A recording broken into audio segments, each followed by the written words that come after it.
Mi van akkor, hogyha minden, amiről eddig azt mondták nektek, hogy csak tündérmese, az valójában kulcs lehet ahhoz, hogy az egész életedet, a mentális egészségedet, és akár igen, a fizikai egészségedet is megváltoztasd.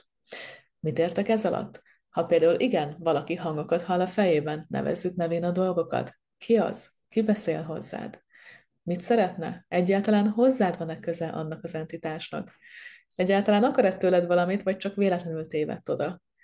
Vagy egyszerűen csak te voltál a legláthatóbb az ő szemében, vagy egyszerűen te vagy az egyetlen, aki hallotta azt, hogy próbálkozik felvenni valakivel a kapcsolatot, és tudod-e egyáltalán, hogy felveheted a kapcsolatot bárkivel, aki éppen ott van. Attól, mert érzékelsz valakit, nem kötelező segítened, nem kötelező foglalkoznod vele.